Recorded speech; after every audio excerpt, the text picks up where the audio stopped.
ਅਗਲੇ ਕਾਲਰ ਨੇ ਸਤਵਿੰਦਰ। ਹਾਂਜੀ, ਵਾਹਿਗੁਰੂ ਜੀ ਕਾ ਖਾਲਸਾ ਤੇ ਵਾਹਿਗੁਰੂ ਜੀ ਫਤਿਹ ਤਿੰਨਾਂ ਭਰਾਵਾਂ ਨੂੰ ਜੀ। ਵਾਹਿਗੁਰੂ ਜੀ ਕਾ ਖਾਲਸਾ ਵਾਹਿਗੁਰੂ ਜੀ ਕੀ ਫਤਿਹ ਜੀ। ਹਾਂਜੀ ਭਾਜੀ, ਪਹਿਲਾਂ ਤਾਂ ਮੈਂ ਭਾਜੀ ਅੱਜ ਗੁਰੂਪ ਸਿੰਘ ਵਾਲੀ ਗੱਲ ਕਰਨਾ ਚਾਹੁੰਦਾ। ਜਿਵੇਂ ਉਹਨਾਂ ਕਿਹਾ ਵੀ ਇੱਕ ਵਰਕ ਪਰਮਿਟ ਵਾਲੇ ਦਾ ਉਹਨਾਂ ਨੇ ਲਾਇਸੈਂਸ ਖਤਮ ਹੈ 30 ਦਿਨਾਂ ਬਾਅਦ। ਹਾਂਜੀ, ਇਹ ਸੇਮ ਹੀ ਚੀਜ਼ ਮੇਰੀ ਵਾਈਫ ਨਾਲ ਹੋਈ ਜੀ।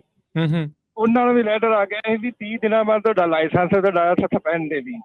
ਉਹ ਫਿਰ ਦੁਬਾਰਾ ਆਪਾਂ ਨੂੰ ਉੱਥੇ ਜਾ ਕੇ DMV ਜਾ ਕੇ ਤੇ ਸਾਨੂੰ ਗ੍ਰੀਨ ਕਾਰਡ ਜਾ ਕੇ ਅਪਡੇਟ ਕਰਾਉਣਾ ਪਿਆ ਇਮੀਗ੍ਰੇਸ਼ਨ ਸਟੇਟਸ।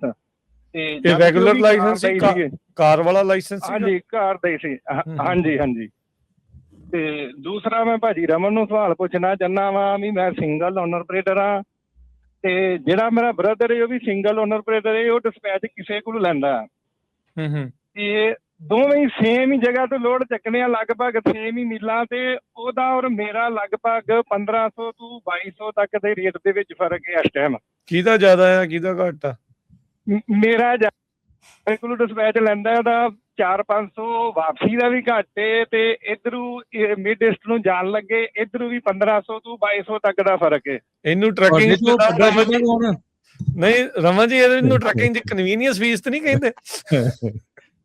ਤੇ ਮੈਂ ਭਾਜੀ ਰਮਨ ਨੂੰ ਸਿਰਫ ਇਹ ਪੁੱਛਣਾ ਚਾਹੁੰਦਾ ਵਾ ਵੀ ਮੈਨੂੰ ਵੀ ਦੁੱਖ ਹੁੰਦਾ ਹੈ ਤੇ ਉਹਨਾਂ ਨੂੰ ਵੀ ਹੁੰਦਾ, ਮੈਂ ਕਿਸ ਤਰ੍ਹਾਂ ਉਹਨਾਂ ਦੀ ਮਦਦ ਕਰ ਸਕਣਾ?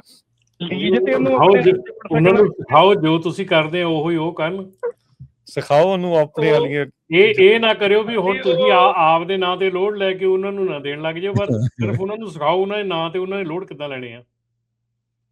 ਹਾਂਜੀ ਭਾਜੀ, ਉਹ ਕੌਨਫੀਡੈਂਸ ਲੈਵਲ ਸਾਰਿਆਂ ਦਾ ਇੱਕੋ ਜਿਹਾ ਨਹੀਂ ਹੈ। ਤੇ ਜੇ ਮੈਂ ਉਹਨਾਂ ਨੂੰ ਲੀਜ਼ ਤੇ ਹਾਇਰ ਕਰ ਲਾਂ ਜਾਂ ਸਾਈਨ ਆਪਣੇ ਦੇ ਕੇ ਆਪਣੀ ਇੰਸ਼ੋਰੈਂਸ ਚ ਐਡ ਕਰਾਂ, DOT ਚ ਐਡ ਕਰਾਂ, ਫਿਰ ਉਹ ਲੀਗਲ ਹੈ ਬਿਲਕੁਲ? ਭਾਜੀ ਹੱਥ ਜੋੜੇ, ਸਿੱਧਾ ਹੀ ਰਹਿਣ ਦਿਓ ਕੰਮ ਨੂੰ। ਜਿਹੜਾ ਸਿੱਧਾ ਰੱਖਣਾ ਸਿੱਧਾ ਰਹਿਣ ਦਿਓ, ਉੱਦਾਂ ਸਿਖਾ ਲਓ। ਜੇ ਅਗਲੇ 'ਚ ਹਿੰਮਤ ਹੈ ਕਰ ਲਵੇ।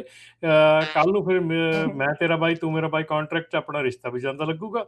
ਸੋ ਇਸ ਕਰਕੇ teach him how to do it. ਠੀਕ ਹੈ ਜੀ, ਥੈਂਕ ਯੂ ਜੀ।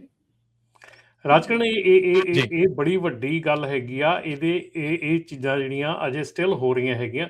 ਜਿਹੜੀ ਡਬਲ ਬ੍ਰੋਕਰੇਜ ਦੇ ਉੱਤੇ ਜਿਹੜੀ ਇਸ ਵੇਲੇ ਰੋਕਥਾਮ ਹੋ ਰਹੀ ਆ, ਜਿਹੜੇ ਕਈ ਚੀਜ਼ਾਂ ਦੇ ਉੱਤੇ ਰੋਕਥਾਮ ਹੋ ਰਹੀ ਆ, ਇਹ ਇਹਨਾਂ ਹੀ ਚੀਜ਼ਾਂ ਕਰਕੇ ਹੋ ਰਹੀ ਆ। ਜਦੋਂ ਤੁਸੀਂ ਦੇਖੋ ਇੱਦਾਂ ਦੀਆਂ ਚੀਜ਼ਾਂ ਆਪਾਂ ਨੂੰ ਸੁਣਨ ਨੂੰ ਮਿਲਦੀਆਂ ਹੈਗੀਆਂ। ਔਰ ਇੱਕ ਚੀਜ਼ ਇੱਥੇ ਮੈਂ ਹੋਰ ਹਾਈਲਾਈਟ ਕਰੂੰਗਾ ਰਾਜਕਰਨ, ਕਿ ਜਿਹੜੇ ਵੀ ਨਾਨ ਡੋਮਿਸਾਈਲ ਲਾਇਸੈਂਸ ਵਾਲੇ ਭੈਣ ਭਰਾ ਹੈਗੇ ਆ, ਬਹੁਤ ਜ਼ਿਆਦਾ ਕੇਅਰਫੁਲ ਹੋ ਜਾਓ। ਮੇਰੇ ਕੋਲ ਲਾਸਟ ਵੀਕ ਇੱਕ ਕੇਸ ਆਇਆ ਹੈਗਾ ਨਾਨ ਡੋਮਿਸਾਈਲ ਭਰਾ ਦਾ।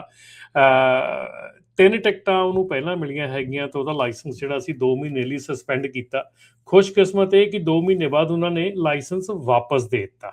ਪਹਿਲੀ ਗੱਲ ਤੇ ਇਹ ਆ ਵੀ ਸਸਪੈਂਡ ਕੀਤਾ ਲਾਇਸੈਂਸ ਕੈਲੀਫੋਰਨੀਆ ਵਾਪਸ ਨਹੀਂ ਦਿੰਦੀ, ਠੀਕ ਹੈ।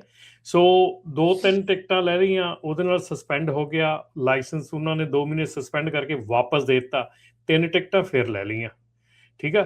4.5 ਪੁਆਇੰਟ ਆਲਰੇਡੀ ਲਾਇਸੈਂਸ ਤੇ ਹੈਗੇ ਆ, ਤਾਂ 2 ਟਿਕਟਾਂ ਅਜੇ ਆਉਣੀਆਂ ਆ ਜਿਨ੍ਹਾਂ ਦਾ ਫੈਸਲਾ ਨਹੀਂ ਹੋਇਆ ਅਜੇ।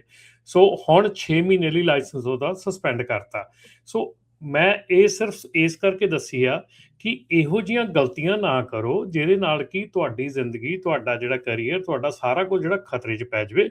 ਦੇਖੋ, ਜੇ ਤੁਹਾਨੂੰ ਇੰਨੀ ਗੱਲ ਦੀ ਸਮਝ ਚਾਹੀਦੀ ਹੈ ਵੀ ਜੇ ਤੁਹਾਨੂੰ ਸਪੀਡਿੰਗ ਦੀਆਂ ਟਿਕਟਾਂ, ਹੋਰ ਟਿਕਟਾਂ ਕਰਕੇ ਤੁਹਾਡਾ ਲਾਇਸੈਂਸ ਸਸਪੈਂਡ ਹੋਇਆ ਤੇ ਲਾਇਸੈਂਸ ਵਾਪਸ ਮਿਲਦੇ ਸਾਰ ਹੀ ਤੁਸੀਂ 3 ਟਿਕਟਾਂ ਫਿਰ ਚੱਕ ਲਈਆਂ, ਹੈ ਨਾ, ਸਪੀਡਿੰਗ ਦੀਆਂ ਤੇ ਸਕੇਲ ਤੇ ਫਲਾਨੀਆਂ ਟਿਕਟਾਂ।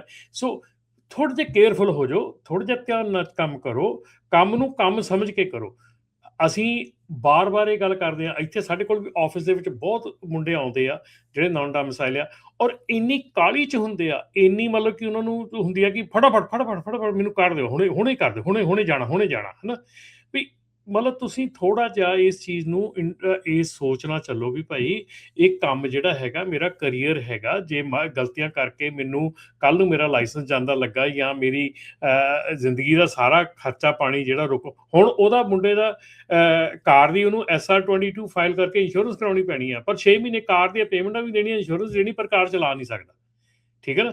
ਸੋ ਹੁਣ ਤੁਸੀਂ ਦੱਸੋ ਵੀ ਇਹੋ ਜਿਹੀ ਚੀਜ਼ਾਂ ਜਿਹੜੀਆਂ ਆ ਇਹ ਕਰਨੀਆਂ ਕਿੱਥੋਂ ਤੱਕ ਵਾਜਬ ਹੈ। ਐਂਡ ਆਈ ਥਿੰਕ ਹਰ ਇੱਕ ਨੂੰ ਇਹ ਸੋਚਣਾ ਚਾਹੀਦਾ ਵੀ ਇਹ ਕਾਹਲੀ ਜਿਹੜੀ ਆ, ਗਲਤੀਆਂ ਜਿਹੜੀਆਂ ਆ, ਤੁਸੀਂ ਠੀਕ ਆ ਜੇ ਤੁਸੀਂ ਨਾਨ ਡੋਮਿਸਾਈਲ ਹੈਗੇ ਆ, ਤੁਹਾਨੂੰ ਕਈ ਬਹੁਤ ਜ਼ਿਆਦਿਆਂ ਨੂੰ ਜਿਹੜੀਆਂ ਐਕਚੁਅਲ ਰੂਲ ਐਂਡ ਰੈਗੂਲੇਸ਼ਨਸ ਪਤਾ ਨਹੀਂ ਹੈਗੇ, ਉਹਦੇ ਲਈ ਸਾਧਨ ਬਣੇ ਆ, ਕੋਰਸਿਸ ਬਣੇ ਆ, ਚੀਜ਼ਾਂ ਆਪਣੇ ਆਪ ਨੂੰ ਥੋੜਾ ਜਿਹਾ ਉੱਪਰ ਚੱਕੋ, ਆਪਣੇ ਆਪ ਨੂੰ ਥੋੜਾ ਜਿਹਾ ਸਿਖਾ ਲਓ, ਥੋੜੀ ਬਹੁਤ ਚੀਜ਼ ਜਿਹੜੀ ਆ ਸਮਝੋ, ਤਾਂ ਕਿ ਇਹੋ ਜਿਹੀਆਂ ਗਲਤੀਆਂ ਨਾ ਕਰੋ, ਕਿਉਂਕਿ ਗਲਤੀਆਂ ਇੰਨੀਆਂ ਜ਼ਿਆਦੀਆਂ ਕਰ ਰਹੇ ਆ ਆਪਾਂ, ਤੇ ਫਿਰ ਆਪਾਂ ਉਸ ਤੋਂ ਬਾਅਦ ਟਰਾਈ ਕਰਦੇ ਵੀ ਆਪਾਂ ਫਾਈਟ ਕਰੀਏ, ਆਪਾਂ ਆਹ ਕਰੀਏ, ਆਪਾਂ ਉਹ ਕਰੀਏ। ਨੋ, ਪਹਿਲਾਂ ਆਪਣੇ ਆਪ ਨੂੰ ਥੋੜਾ ਜਿਹਾ ਸੁਧਾਰ ਲਓ।